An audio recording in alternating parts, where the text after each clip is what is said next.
जब PM Modi speech देते हैं तो वे कुछ सैवेज फ्रेजेस को यूज करते हैं, जैसे फकीर, साहिबजादे और आंदोलन जीवी। जब पीएम मोदी खुद को फकीर बोलते हैं तो इसके जरिए इंडिया का हर गरीब खुद को उनसे रिलेट कर पाता है। लेकिन मोदी अपने ओपोनेंट राहुल गांधी के लिए साहिबजादे वर्ड का इस्तेमाल करते हैं और अपने ओपोजिशन का कनेक्शन पब्लिक से तोड़ देते हैं। यही नहीं, मोदी जी ने आंदोलन जीवी जैसे फ्रेजेस से उनके अगेंस्ट होने वाले सभी सोशल मूवमेंट की क्रेडिबिलिटी को भी खत्म कर दिया है। जहां पीएम मोदी ऐसे डायलॉग्स और फ्रेजेस से अपने ओपोनेंट को रोस्ट करते हैं, वहीं अपने साइलेंट बिहेवियर के लिए फेमस डॉक्टर मनमोहन सिंह ने एक बार कहा था, my silence is better than 1000 answer. ये दो प्राइम मिनिस्टर, दोनों के सोचने का तरीका अलग और दोनों की पॉलिटिक्स भी बिल्कुल अलग। तो आखिर किस प्राइम मिनिस्टर के 10 साल रहे ज्यादा बेहतर? आइए कंपैरिजन करते हैं। इस कंपैरिजन को मैंने पार्ट्स में डिवाइड किया है, जिनमें नंबर 1 है इकोनॉमी। इंडियन इकोनॉमी में मनमोहन सिंह का व्यक्तिगत रूप से बहुत बड़ा कंट्रीब्यूशन रहा है और इस कंट्रीब्यूशन की असल शुरुआत इनके प्राइम मिनिस्टर बनने के कई साल पहले हो गई थी, जब 1991 में इंडिया के प्राइम मिनिस्टर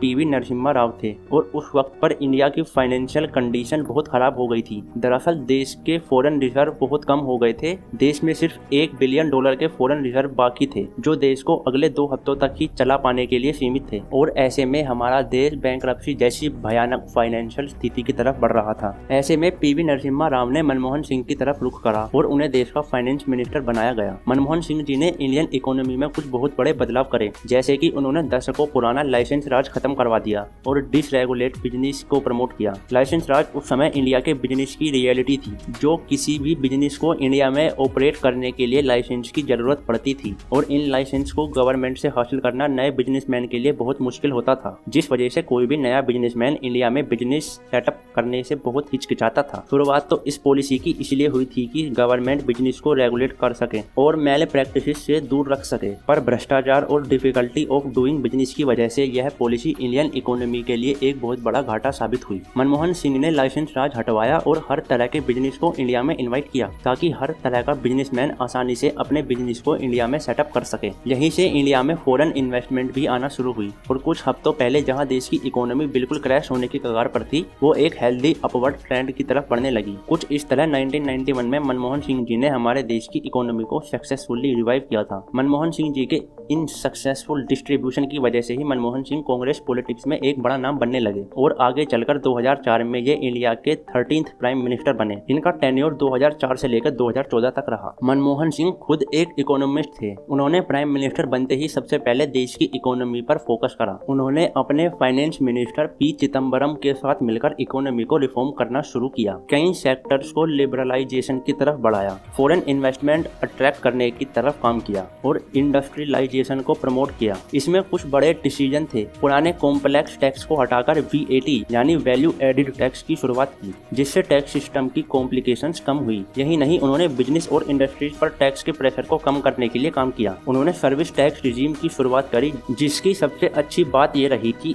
इनका गवर्नमेंट रेवेन्यू पर कोई खराब असर नहीं हुआ। मनमोहन सिंह के टाइम पर ही नरेगा स्कीम की भी शुरुआत हुई और साल 2006 में स्पेशल इकोनॉमिक जोन बना, जिसका रिजल्ट ये निकला कि इंडिया की GDP ग्रोथ 8 से 9% तक पहुंच गई। डॉक्टर मनमोहन सिंह के अंडर ईयर 2007 में इंडिया ने हिस्टोरिकली 9% की GDP ग्रोथ हासिल करी थी और उस वक्त हमारे देश की इकोनॉमी वर्ल्ड की सेकंड फास्टेस्ट ग्रोइंग इकोनॉमी बनकर सामने आई थी। वहीं मनमोहन सिंह ने अपने टर्म में राइट टू इन्फॉर्मेशन यानी RTI एक्ट की भी शुरुआत करी, जिससे हमारे देश में करप्शन कम हुआ और ट्रांसपेरेंसी बढ़ गई। आइए अब पीएम नरेंद्र मोदी की इकोनॉमिक पॉलिसीज को देखते हैं। 2014 में जब नरेंद्र मोदी देश के प्राइम मिनिस्टर बने, उस समय देश की GDP 112 लाख करोड़ रुपए थी और अब इंडिया की GDP 272 लाख करोड़ रुपए है। इसमें पीएम मोदी की पॉलिसीज का बड़ा इंपॉर्टेंट रोल रहा। पीएम मोदी इस बात को जानते थे कि बिजनेस के लिए और अपनी करेंसी को स्ट्रॉन्ग बनाए रखने के लिए फॉरेन एक्सचेंज रिजर्व कितने जरूरी हैं। शायद यही कारण है कि मोदी गवर्नमेंट के अंडर फॉरेन एक्सचेंज रिजर्व में काफी ग्रोथ हुई है। वहीं दूसरी तरफ मेक इन इंडिया के under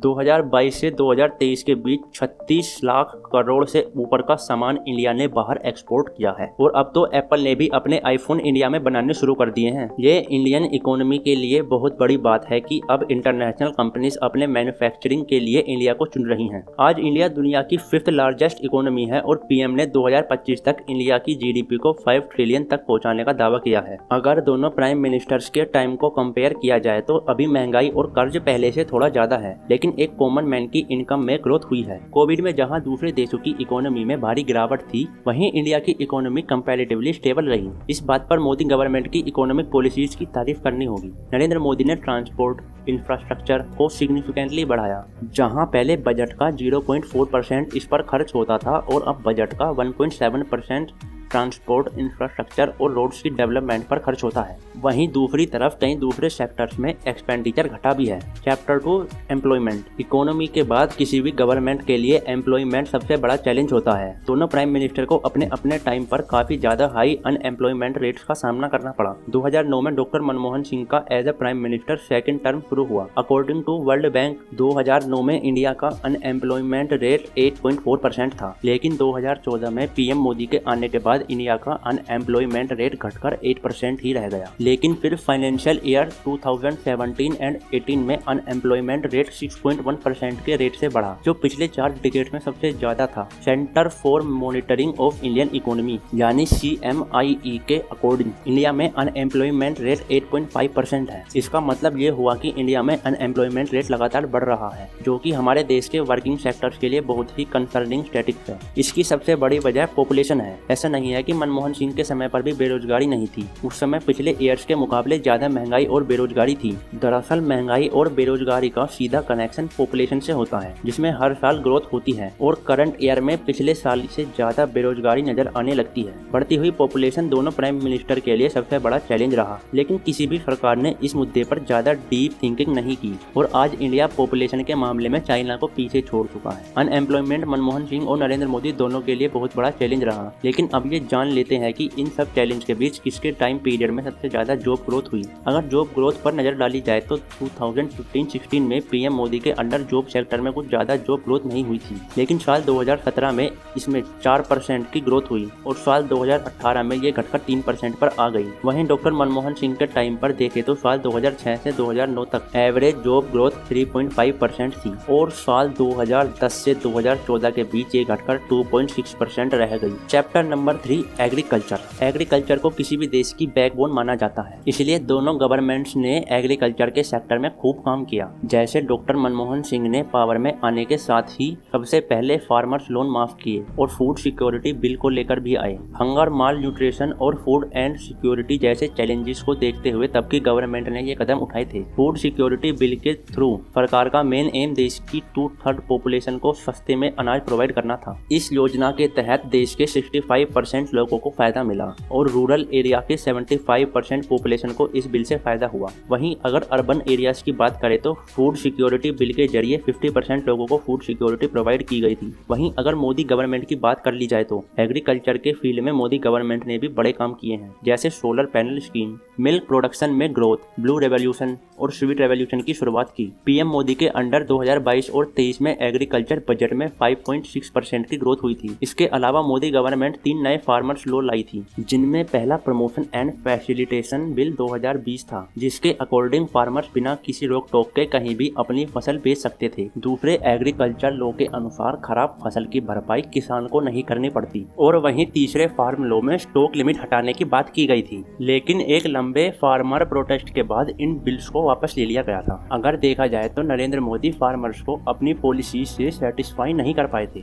chapter number 4 foreign policy. किसी भी कंट्री की फॉरेन पॉलिसी मुख्य रूप से कुछ प्रिंसिपल्स, इंटरेस्ट और ऑब्जेक्टिव्स का समूह होती है, जिसके सहारे कोई भी कंट्री दूसरी कंट्री से रिलेशन स्थापित करके अपने इंटरेस्ट फुलफिल करती है। 2009 से 2014 तक मनमोहन सिंह की फॉरेन पॉलिसी कुछ खास नहीं रही। उनकी फॉरेन पॉलिसी प्रैक्टिकल से ज्यादा थ्योरेटिकल थी और उन्होंने दूसरे देशों से रिलेशन स्थापित करने में ज्यादा इंटरेस्ट भी नहीं दिखाया। वहीं पीएम मोदी के अंडर भारत की फॉरेन पॉलिसी में बहुत बड़ी ग्रोथ हुई है। पीएम मोदी ने प्रैक्टिकल फॉरेन पॉलिसी को काम में लिया। पीएम मोदी ने विदेशों में कुछ ऐसी छाप छोड़ी कि आज हर देश भारत को गंभीरता से लेता है। शायद यही कारण है कि आज पीएम मोदी को एक ग्लोबल लीडर के रूप में देखा जाता है। इसमें कोई शक नहीं है कि अमेरिका, चाइना, रशिया और इसराइल जैसे देशों में भी भारत ने अपना डिप्लोमेसी और प्रैक्टिकल पॉलिसी का दम दिखाया है। मनमोहन सिंह की सरकार की तुलना में पीएम मोदी के अंडर इंडिया की फॉरेन पॉलिसी बहुत स्ट्रॉन्ग हुई है। इसका एक एग्जाम्पल ये है कि इंटरनेशनली अभी इंडिया और कनाडा एक दूसरे के खिलाफ खड़े हैं।